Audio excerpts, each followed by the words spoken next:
Why don't you think LSM groupings is relevant to the South African market? I think they're relevant up to a point. If we just go back, I think the LSMs were devised at the late 80s. And I think there's been a huge change technologically, specifically in the last 20 years. And I think what you're starting to see, the concept of tribes or clustering or personas, as there's different ways of calling it, was really identified back in 2008 with a book by Seth Godin called Tribes, We Need You to Lead Us. And what he identified there was what technology was doing was obliterating your traditional boundaries of geography, race, creed, color, and what you started to see were people grouping together on shared interests. So you see it happening on social networks, you see it sort of happening specifically within retail or environments.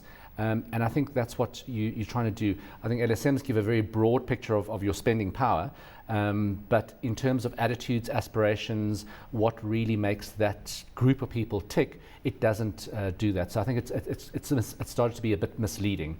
And I'm hoping sort of the whole tribes concept just gives another layer and you kind of get under the skin of your demographics. Another flair, of course, for marketers to look at when they're looking at various tribes. As you say, you've grouped them into 11 tribes in South Africa. Yes. Any key differentiating factors across these tribes? The tribes that we've identified are really kind of split or were put on the radar, as it were, for two different reasons. One for their cultural impact and the other one for spending power, because essentially this new book, The Urban Tribes of South Africa, is part marketing tool, but also just part anthropological journey through a contemporary South African society. So it's a snapshot of where we are and who are the tribes that are sticking their heads above the ramparts, if you will.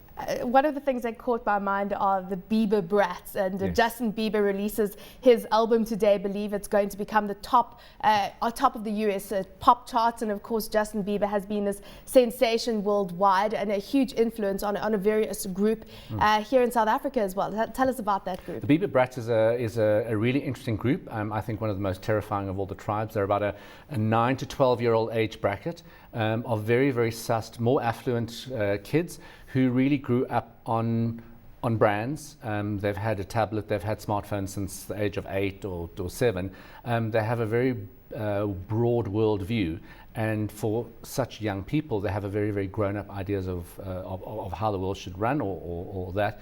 And their main currency is technology and knowledge specifically, and they will challenge you on that knowledge, because I think a lot of people forget that in the old days, your elders were the font of wisdom, and for this group and for a younger generation, your font of wisdom is Google. So you don't have that kind of wisdom or respect boundaries. Yet strong influence over their parents. Very, very much so, yeah. And that's what we try and do with the tribes, is find out the ways of marketeers to be able to identify how to speak to the people who really spend. So your domestic PA is another one of those tribes. You also mentioned the faith-based youth and the South Africa's new desperate housewives. I suppose those are two that have that are quite dissimilar. But tell us about the trend between looking at purchases from a value-based perspective, which is what faith-based youth might do. Yes, your faith-based youth is really interesting because you've got two strands of that.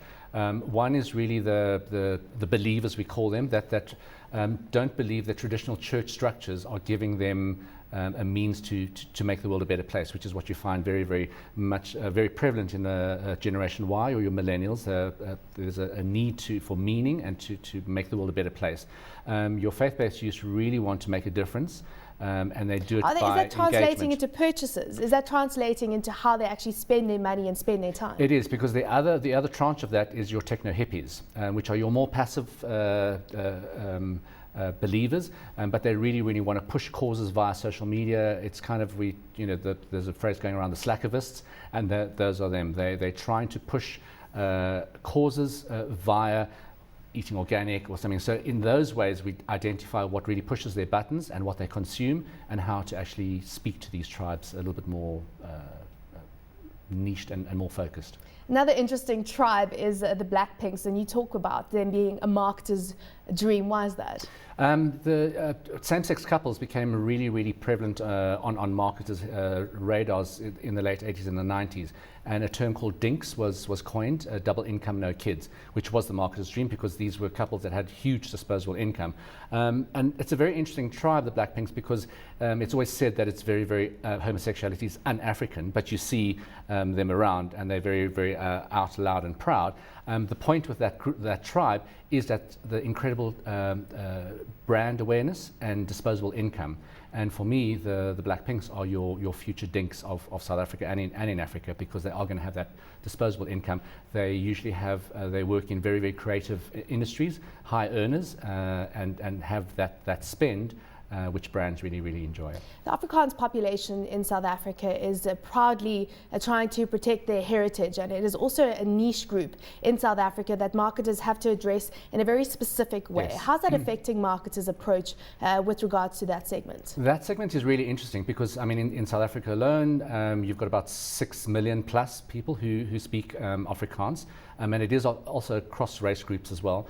And what's interesting about that group is that they're trying to redefine their heritage, their original Afrikaans heritage, above and beyond the apartheid connotations of that group. And what you're finding is there's a really, really strong music industry happening within the Afrikaans industry. But what is very, very particular about this group or tribe is the interest in aesthetics. So these are our media leaders. They have kind of shaped the taste within fashion, decor, lifestyle imagery, specifically in South Africa, without us really, really knowing it. And in terms of, say, proudly South African products, this is a group that really champion that kind of initiative and still have very, very good spending power. So again, a very different conversation, but one that marketers have to tailor-make to each of these tribes, because in advertising you don't have a broadcast mentality anymore. You can't just push out one message for one product. You have to split it into 6 to 8 different conversations, and if you don't have those conversations, your product is not relevant, because we are such a distracted society. Yep, and Rainbow Nation at that. Thank you for sharing your insights on segmenting the South African market, a different approach to that. That was Dion Chang from Flux Trends.